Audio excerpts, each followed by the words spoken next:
Hello friends, आज इस video में हम बात करेंगे कनाडा के बैकलॉग के बारे में, क्योंकि बहुत सारे एप्लीकेंट जो अपनी एप्लीकेशन कनाडा की एम्बेसी में लॉन्च कर चुके हैं अपने रिजल्ट की वेट कर रहे हैं।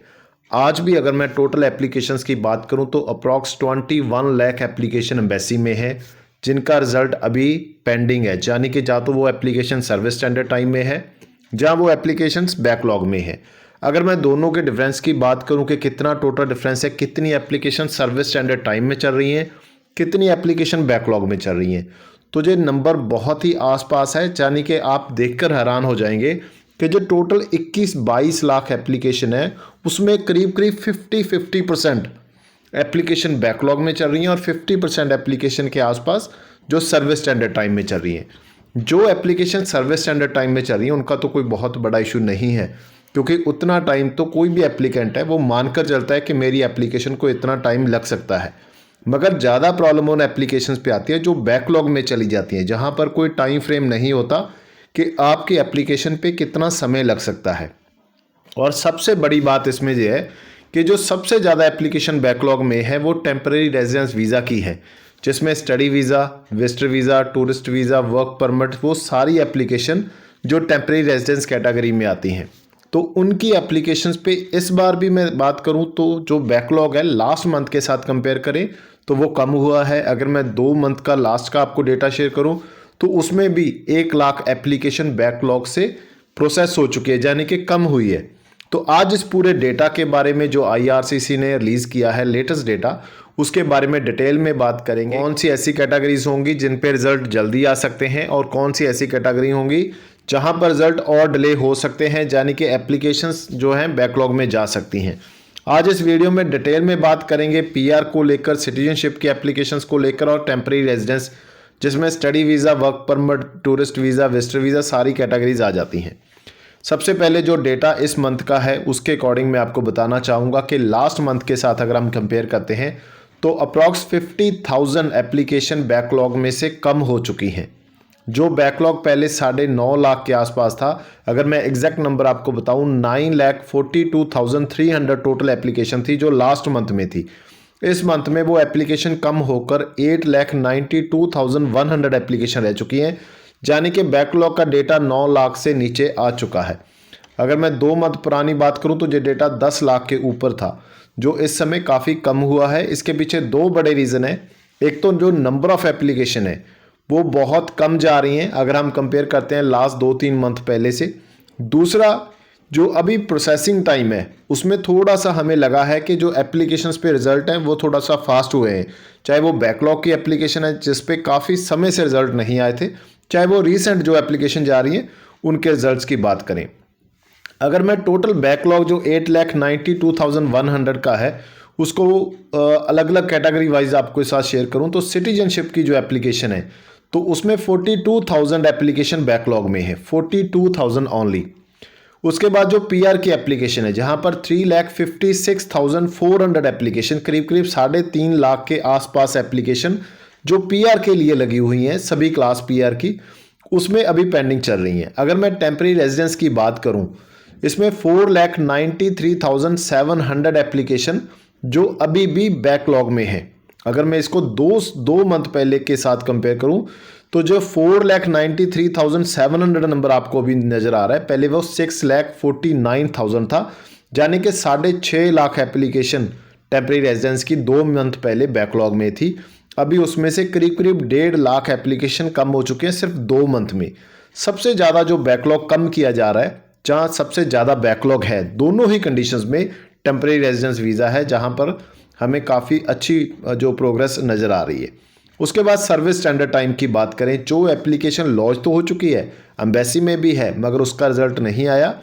जो IRCC की ऑफिशियल वेबसाइट पर उनका प्रोसेसिंग टाइम शो कर रहा है उस कैटेगरी का, उतने से कम समय में अभी तक वो वहाँ पर है, तो वो है सर्विस स्टैंडर्ड टाइम में। टोटल नंबर ऑफ एप्लीकेशन जो सर्विस स्टैंडर्ड टाइम में इस समय है 11,84,500। अगर मैं इसको 2 मंथ पहले के साथ कंपेयर करूं तो 12,61,200 थी, यानी कि अगर मैं जहां पर भी देखता हूं जो सर्विस स्टैंडर्ड टाइम में एप्लीकेशन है वो भी 70,000 के आसपास कम हुई है।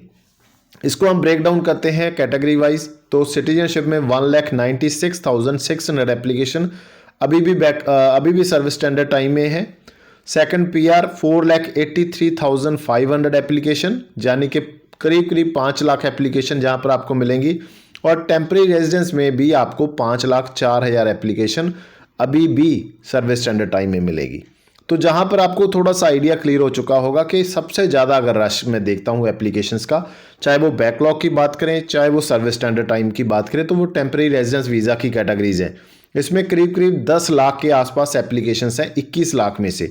दूसरी कैटेगरी आ जाती है पीआर की, जहां पर करीब करीब 5 lakh application service standard time में और 3.5 लाख के आसपास एप्लीकेशन बैकलॉग में है। जहां पर भी हम देखते हैं तो 8 लाख के आसपास हो जाती है और करीब करीब 2.5 लाख के आसपास जो एप्लीकेशन है वो सिटीजनशिप में है।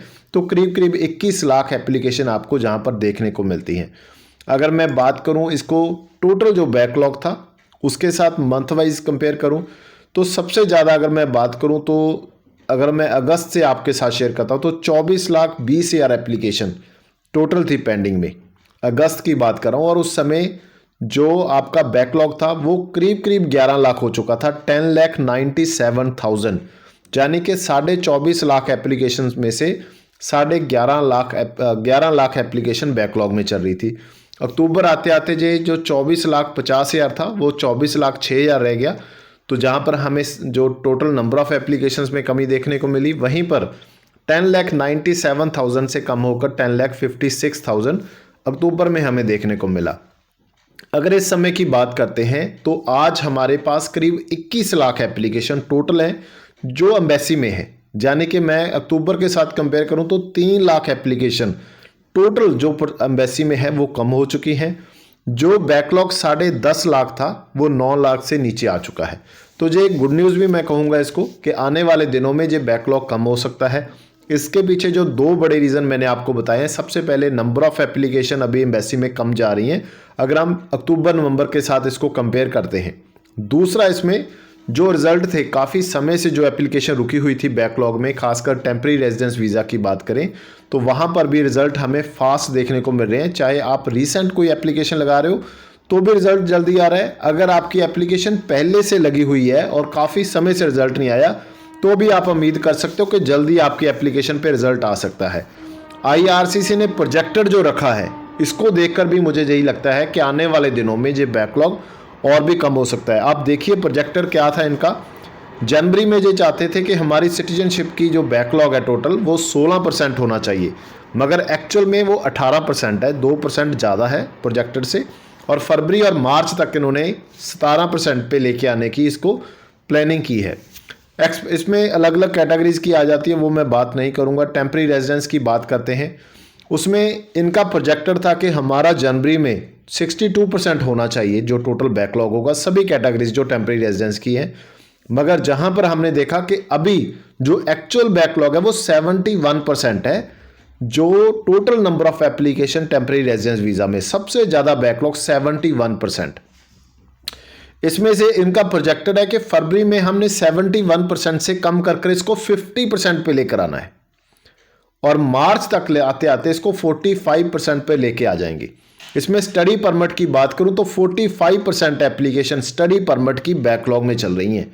जो इनका प्रोजेक्टेड था जनवरी में वो 33% था, यानी कि 12% एप्लीकेशन इनकी प्लानिंग से ज़्यादा बैकलॉग में अभी भी स्टडी परमिट की है। मगर ये चाहते हैं कि आने वाले फेब में, जो इस मंथ में अभी जिस मंथ में हम हैं उस मंथ में ये चाहते हैं कि हमारे पास 24% होना चाहिए, क्योंकि ये बैकलॉग का जो डेटा है एक मंथ लेट चलता है। ये जनवरी 31 तक का डेटा है, फरवरी का डेटा हमारे पास मार्च लास्ट में आएगा। और जो मार्च तक ये जानना चाहते हैं कि स्टडी परमिट में सिर्फ 15% बैकलॉग रह जाना चाहिए, यानी कि 45% से कम कर ये 15% तक की प्लानिंग कर रहे हैं मार्च में।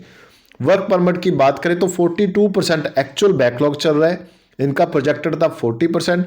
अभी ये चाहते हैं कि फरवरी तक हम इसको 32% पे लेके जाएं और इसको मार्च में हम 24% पे लेके जाएं। ये इनकी टोटल प्लानिंग जो इस समय चल रही है। मैं उम्मीद करता हूं कि बैकलॉग को लेकर जितने भी क्वेश्चंस हैं, डाउट्स हैं, वो आपके क्लियर हो चुके होंगे। फिर भी कोई क्वेश्चन आपके माइंड में है, जब आप अपनी प्रोफाइल डिस्कस करना चाहते हैं तो नीचे दिए गए नंबर पर कॉल कर लीजिए। वीज़ा ट्रेंड की बात करेंगे। वीज़ा ट्रेंड इस समय हर कैटेगरी की बात कर रहा हूँ। विजिटर वीज़ा लगा लीजिए, टूरिस्ट वीज़ा लगा लीजिए, स्पाउस ओपन वर्क परमिट, चाहे वर्क परमिट है आपका, चाहे आपका स्टडी परमिट है, अगर आपकी प्रोफाइल अच्छी है, अगर रीज़न आपके पास जेन्युइन है और आपने प्रेजेंट अच्छे से की है फाइल, तो आपको 100% वीज़ा आएगा।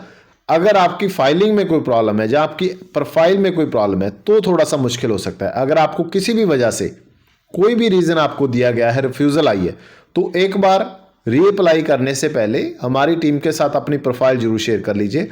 थोड़ा सा बात हो जाएगी, आपको थोड़ी क्लैरिटी हो जाएगी। आप प्रोफाइल कहीं से भी प्रोसेस करवा लीजिए, अपनी प्रोफाइल को डिस्कस जरूर कर लीजिए कि क्या उसमें प्रॉब्लम है, कैसे आपको रीफाइलिंग करनी चाहिए।